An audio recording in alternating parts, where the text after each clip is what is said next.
شفیع معظم فخر عرب و عجم، آفتاب خدا مالک ملک خدا، اللہ کے پیارے امت کے سہارے حضور احمد مجتبی محمد مصطفیٰ صلی اللہ علیہ وآلہ وسلم کی بارگاہ عالی شان کے اندر ہدیہ درود و سلام پیش کرنے کے بعد احباب ذی قدر، ہمارا دین اسلام ہے اور دین اسلام ایک کامل دین ہے۔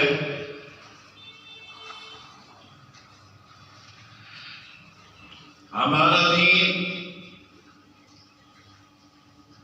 فقط مسجد تک محدود نہیں، ہمارا دین فقط نماز تک محدود نہیں، ہمارا دین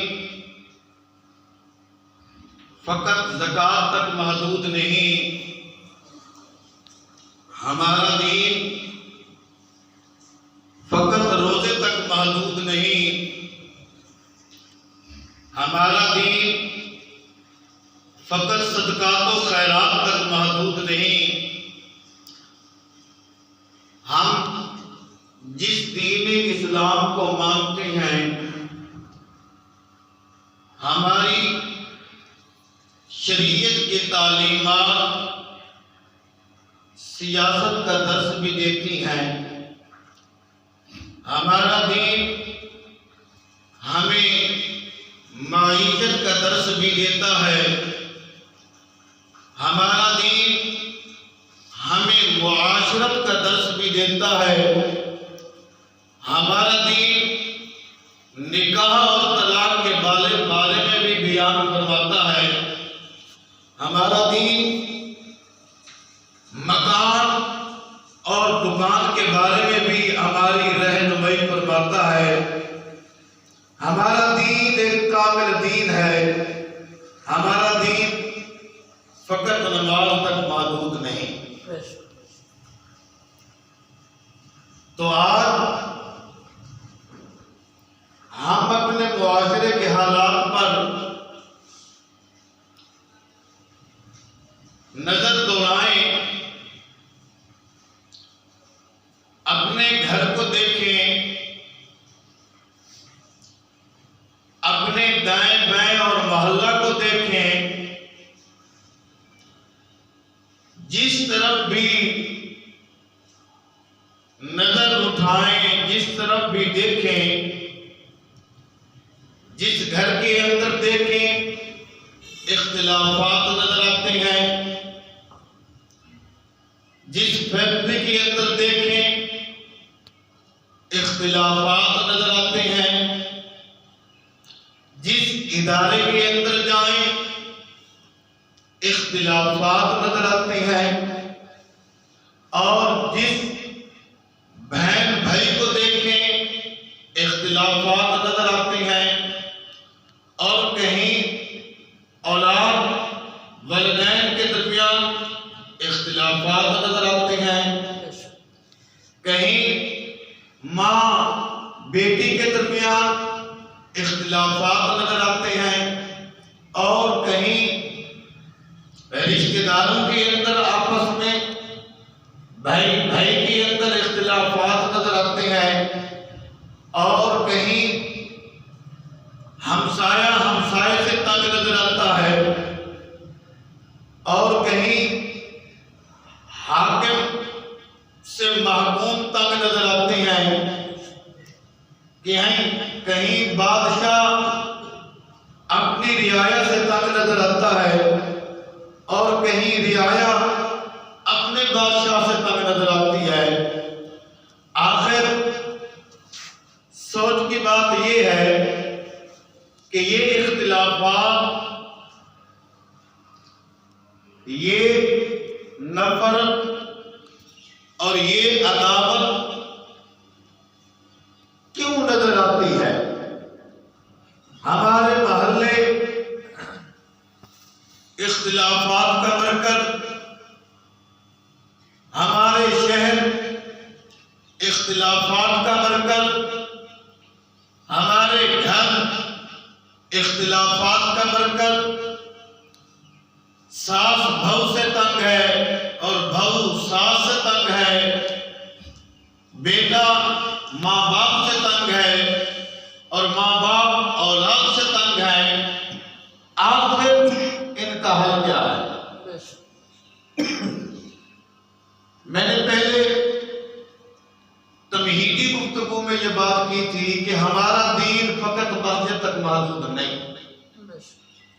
ہمارا دین جہاں مسجد میں آنے جانے کی تعلیمات دیتا ہے، وہی ہمارا دین یہ بتلاتا ہے کہ تم نے گھر کے اندر کس طرح رہنا ہے، تم نے اولاد کی تربیت کس طرح کرنی ہے، تم اگر اولاد ہو تو والدین کے ساتھ کس طرح پیش آنا ہے، اگر تم بھائی ہو تو دوسرے بھائی کے ساتھ تمہارا کیسے سلوک ہونا چاہیے۔ زندگی کا کوئی گوشہ، زندگی کا کوئی کونا، زندگی کا کوئی پہلو ایسا نہیں جہاں ہمارا دین اسلام ہماری رہبری اور رہنمائی نہ فرماتا۔ تو آج یہ بیان کرنا ہے بالآخر ہمارے گھروں کے اندر اختلافات کیوں ہیں، لڑائیاں کیوں ہیں، جھگڑے کیوں ہیں، پھر ان کا حل کیا ہے۔ مختصر وقت میں آج انشاءاللہ یہی بیان کریں گے۔ اللہ تعالیٰ سے دعا ہے کہ اللہ تعالیٰ مجھے اور آپ کو حق سچ سننے سمجھنے اور پھر اس پر عمل کرنے کی بھی توفیق عطا فرمائے۔ آمین۔ احباب قدر،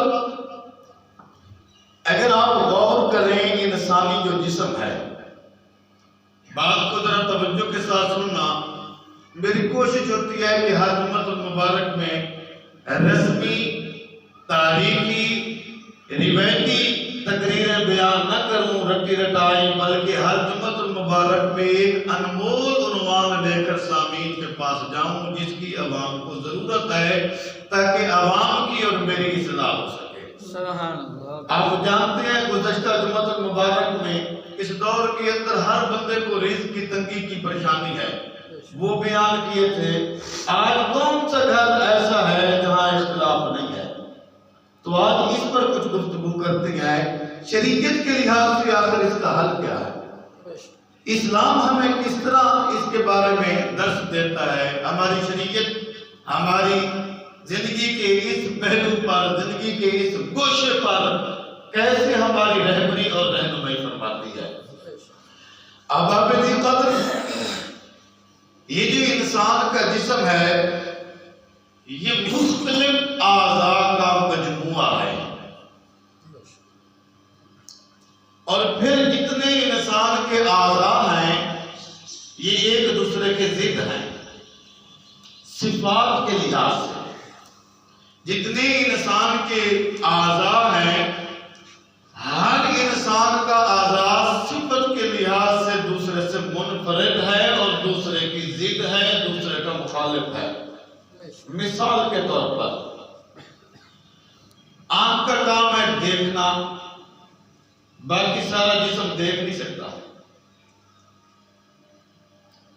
زبان کا کام ہے بولنا، باقی سارا جسم بول نہیں سکتا۔ پاؤں کا کام ہے چلنا، باقی سارا جسم چل نہیں سکتا۔ اور کان کا کام ہے سننا، باقی سارا جسم سن نہیں سکتا۔ اب اپنے اپنے صفات کے لحاظ سے ہر اعضاء انسان کا دوسرے انسان کی دوسرے اعضاء کی ضد ہے، یعنی اگر ایک اعضاء کا کام اور ہے تو دوسرے کا وہ اس میں شریک نہیں۔ آنکھ کا کام دیکھنا، زبان کا کام بولنا، اور جناب والا کان کا کام سننا، ہاتھ کا کام پکڑنا، پاؤں کا کام ہے چلنا۔ جبکہ پورے جسم میں انسانی کے جو اعضاء ہیں یہ ایک دوسرے کے ضد اور مخالف ہیں۔ اس لیے بعض اوقات کہا جاتا ہے انسان کے تمام اعضاء جو ہے نا یہ ایک دوسرے کے ضد ہیں، اور انسان کے تمام اعضاء، یہ انسان کا تمام جسم یہ جو ہے یہ ضدی اعضاء کا مجموعہ ہے، یعنی ہر اعضاء کا مختلف کام ہے، اس سے الگ تلگ ہے۔ اب ان کو ایک اور نیک بنانے کے لیے اللہ تعالیٰ نے ایک اور نعمت کو اتارا۔ ان کو ایک اور نیک بنانے کے لیے اللہ تعالیٰ نے ایک اور نعمت کو اتارا۔ اس نعمت کو کہتے ہیں روح۔ نہیں سمجھا سکا میں۔ اس نعمت کا نام ہے روح۔ ان تمام اعضاء کو ایک اور نیک بنانے کے لیے اللہ تعالیٰ نے کون سی نعمت اتاری؟ روح۔ جب انسان کے جسم کے اندر روح ہوتی ہے، روح کی موجودگی میں، تو یہ سارے اعضاء اگرچہ ایک دوسرے کی ضدی ہیں، مخالف ہیں، منفرد کام کرنے والے ہیں، روح کی موجودگی میں یہ سارا جسم ایک اور نیک نظر آتا ہے۔ مثال کے طور پر سر میں اگر درد ہے تو آنکھوں سے آنسو گرتے ہیں۔ آنکھیں یہ نہیں کہتی پرابلم سر کا ہے، مجھ سے کیوں آنسو گر رہے ہیں۔ پاؤں اس کو لے کر چلتے ہیں ڈاکٹر تک کہ اس کے بارے میں کوئی دوائی دے۔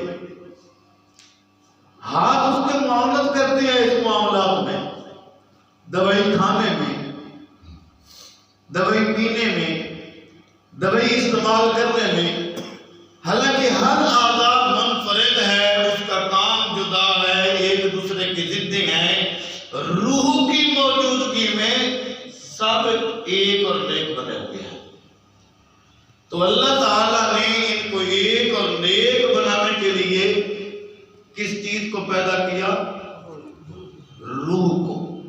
اب غور کرنا، اگر انسان کی روح جسم سے جدا ہو جائے، پہلے اور مثال سمجھو، اگر مثال کے طور پر روح کی موجودگی میں کوئی انسان کسی انسان کو ڈنڈا مارنے کی کوشش کرتا ہے تو ہاتھ کھڑے ہو جاتے ہیں ڈنڈے کو پکڑنے کے لیے۔ ہاتھ یہ نہیں کہتے کہ سر پر لگ رہا ہے مجھے کیا ہے، پاؤں بچانے کے لیے دوڑ جاتے ہیں، سر کو بچانے کے لیے دوڑ جاتی ہے اپنی جگہ سے۔ کیوں؟ ایک اعضاء کی تکلیف پورے جسم کی تکلیف ہے، ایک اعضاء کی تکلیف پورے جسم کی تکلیف ہے۔ اگر یہ روح والی نعمت انسان کے جسم سے باہر ہو جائے، چلی جائے، پھر اگر کوئی انسان کی زبان بگاڑ دے تو ہاتھ نہیں اٹھے گا۔ روح کے بغیر سارے اعضاء انسان کی ایک دوسرے سے اجنبی نظر آتے ہیں۔ مرنے کے بعد اگر انسان کا کوئی کام کاٹ دے تو یہ ہاتھ نہیں اٹھے گا اس کو بچانے کے لیے۔ روح کی موجودگی میں ہاتھ اٹھے تھے، پاؤں ڈاکٹر تک لے کر گئے تھے، اور روح کی عدم موجودگی میں سارے اعضاء ایک دوسرے سے اجنبی نظر آتی ہیں۔ اپنے گھر کو، اپنے گھر کے افراد کو یوں سمجھ لیں کہ یہ انسانی اعضاء کا ایک گھر ہے۔ آج ہمارے گھروں کے اندر اختلاف ہے، جس طرح انسان کے اعضاء روح کی عدم موجودگی میں ایک دوسرے سے اجنبی نظر آتے ہیں۔ مثال کے طور پر اگر روح کے نکلنے کے بعد کوئی شخص یہ کہے کہ اس کے منہ کو سی دیتی ہیں اور اس کے ناک کی طرف سے ہوا کو بھر دیتی ہیں، پھر یہ اعضاء کام کرنے لگ جائیں گے، ایسے ہوگا؟ نہیں، ہرگز نہیں۔ کیونکہ روح کا کوئی اور چیز قائم مقام نہیں ہو سکتا، روح کی کوئی اور چیز قائم مقام نہیں ہو سکتی۔ جس طرح اللہ تعالیٰ نے انسانی جسم کے اعضاء کو ایک اور نیک بنانے کے لیے کس نعمت کو اتارا؟ روح کو۔ انسان جب گھر میں رہتا ہے اس گھر کے اندر بیٹے بھی ہوتے ہیں، بیٹیاں بھی ہوتی ہیں، ماں باپ بھی ہوتے ہیں، بہنیں بھی ہوتی ہیں۔ اب ذرا غور کریں، جو ماں کا مقام ہے وہ بیٹی کا نہیں ہے، جو بیٹی کا مقام ہے وہ ماں کا نہیں ہے، جو والد کا مقام ہے وہ بیٹے کا نہیں ہے، جو بیٹے کا مقام ہے وہ والد کا نہیں ہے۔ اب جس طرح انسانی جسم کے اعضاء ایک دوسرے سے الگ حیثیت رکھتے تھے، گھر کے اندر رہنے والے افراد بھی ایک دوسرے سے الگ حیثیت رکھتے ہیں، الگ مقام رکھتے ہیں۔ باپ کا مقام الگ ہے، اولاد کا مقام الگ ہے، بہن کا مقام الگ ہے، بھائی کا مقام الگ ہے، اور ماں کی حیثیت علیحدہ ہے، باپ کی حیثیت علیحدہ ہے۔ اب یہ ایک کیسے بنیں گے؟ اب ان سب کو توجہ کریں، یہ باتیں تو کتابوں میں نہیں لکھی ہوئی کہ ہم کتاب سے دیکھ کر آپ کو بیان کریں، ورق گردانی کرنی پڑتی ہے، یہ مثالیں تلاش کرنی پڑتی ہیں، گھنٹوں گھنٹے نہیں بلکہ کئی راتیں جاگ کر کتابوں کو کھول کر پڑھنا پڑتا ہے، تب اس طرح کی مثالیں آپ کے سامنے آتی ہیں۔ اور آپ کا تعلق، آپ کے سننے کا ذوق یہ ہے کہ آپ کی زبان سے سبحان اللہ نہیں نکلتا، حیرت کی بات ہے۔ ہماری کئی راتوں کی یہ محنت ہے۔ تو میں یہ سمجھا رہا تھا، اب گھر کے اندر مختلف انسان رہ رہے ہیں، باپ کا مقام اور ہے، ماں کی حیثیت اور ہے، بہن کی حیثیت اور ہے۔ اب یہ ایک اور نیک کیسے بنیں گے؟ تو ان کو ایک اور نیک بنانے کے لیے اللہ تعالیٰ نے دین والی نعمت کو اتارا۔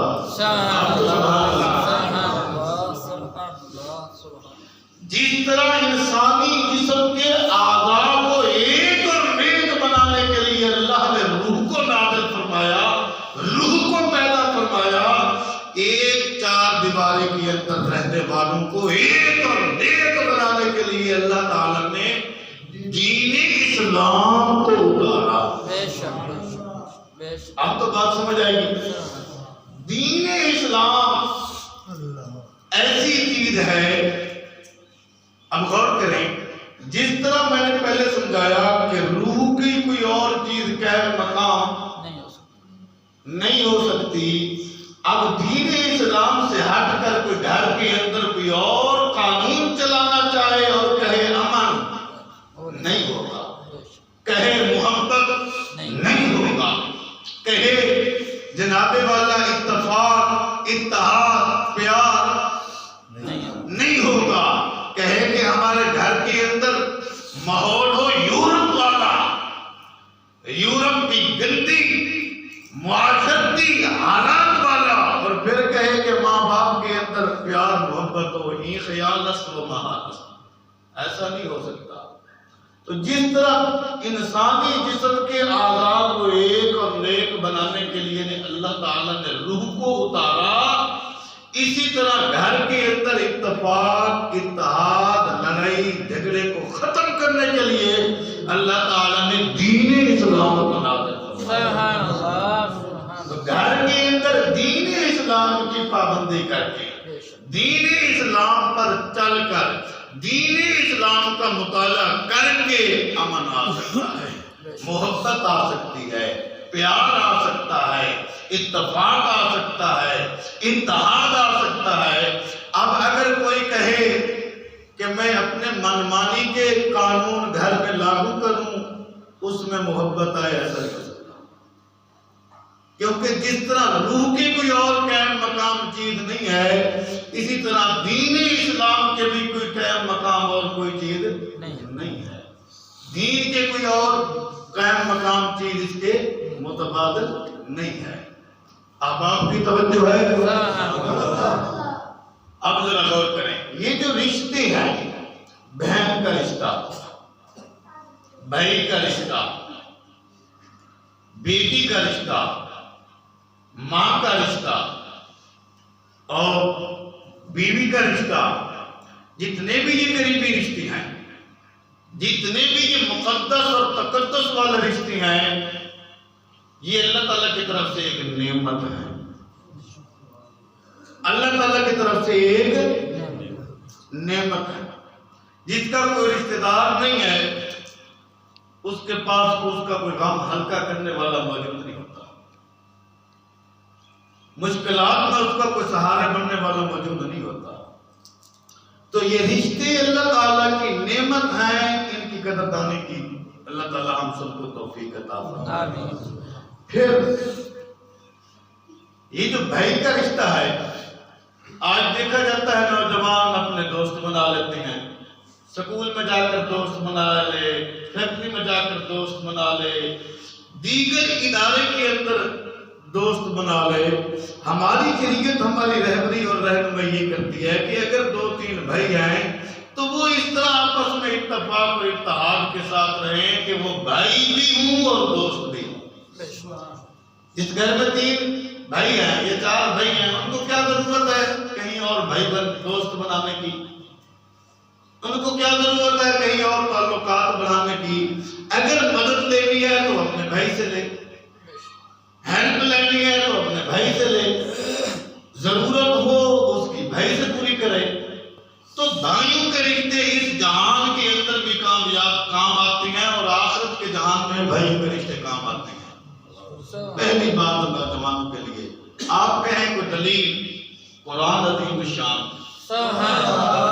حضرت موسیٰ علیہ السلام کا دور ہے، اللہ تعالیٰ نے ارشاد فرمایا اذهب الى فرعون انه طغى۔ ایسے نہیں پڑھوں گا، وقت مختصر ہے، مفہوم بیان کر بات سمجھوں گا۔ اللہ تعالیٰ نے حضرت موسیٰ علیہ السلام کو فرمایا فرعون طاغی اور باغی بن گیا ہے، اس کے پاس جاؤ، اس کو تبلیغ کرو۔ تو حضرت موسیٰ علیہ السلام نے سمجھا کہ یہ کام مجھ سے ذرا اکیلے سے بوجھ والا ہے، تو کیا دعا مانگی؟ وَجَعَلْ لِي وَزِيرًا مِنْ أَهْلِي، یا اللہ میرے اس کام کو آسان کرنے کے لیے میرے بھائی کو وزیر بنا، معاون بنا۔ حضرت موسیٰ علیہ السلام نے اپنے بھائی کی مدد چاہی اللہ تعالیٰ سے۔ یہ دلیل آگئی اس جہان کی، آگے چلیں اس جہان کی۔ قیامت والے دن حدیث پاک میں بھی آتا ہے، قرآن مجید کی مفہوم ہے یوم یفر المرء من اخیہ، ایک بندہ پیش ہوگا، ایک نیکی کم ہوگی، اللہ تعالیٰ فرمائے گا لے آؤ۔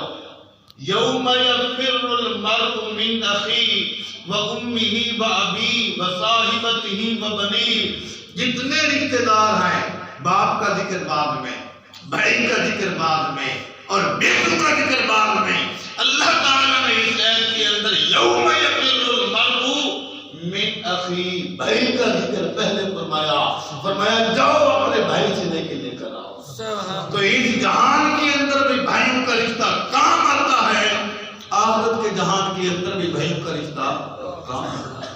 تو یہ رشتے اللہ تعالیٰ کی طرف سے بہت بڑی نعمت ہے۔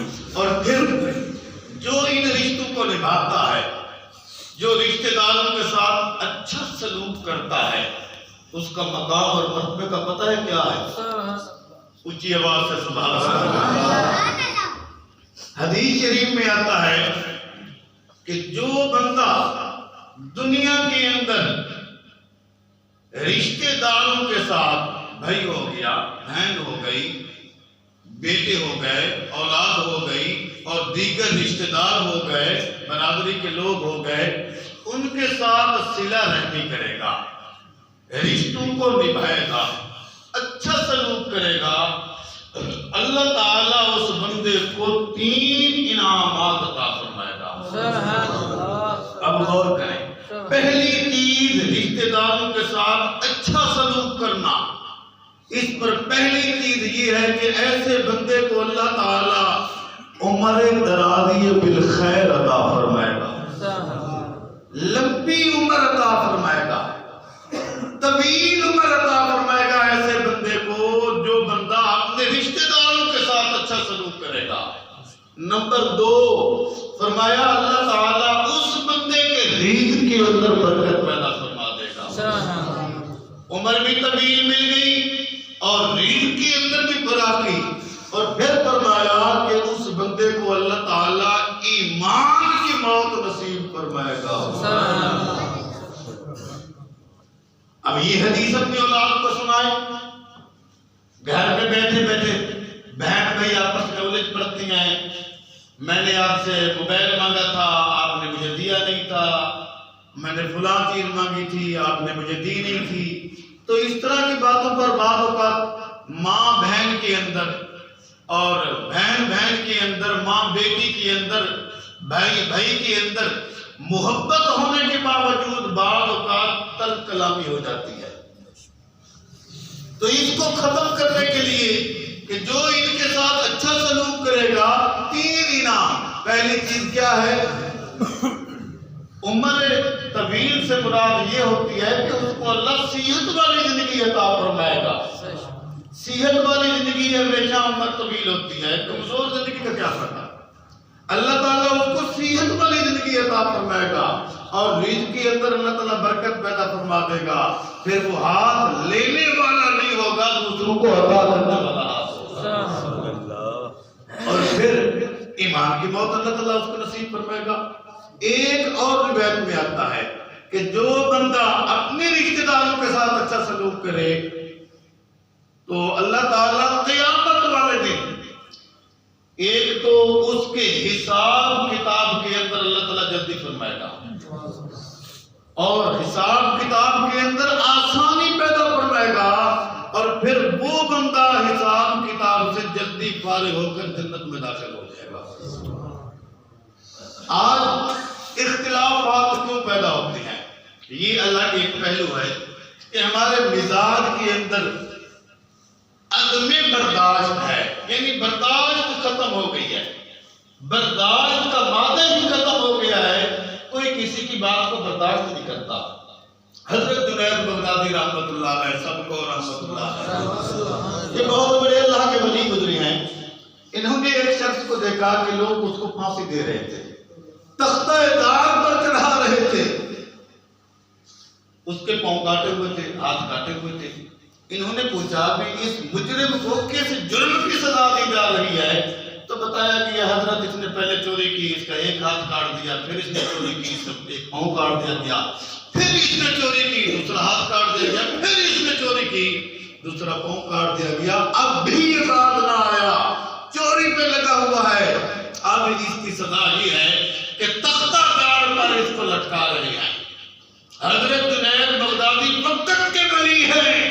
آج ہمیں بھائیوں کے اندر خوبیاں نظر نہیں آتی، بہن کے اندر خوبی نظر نہیں آتی، رشتہ داروں کے اندر خوبیاں نظر نہیں آتی، اولاد کے اندر خوبیاں نظر نہیں آتی.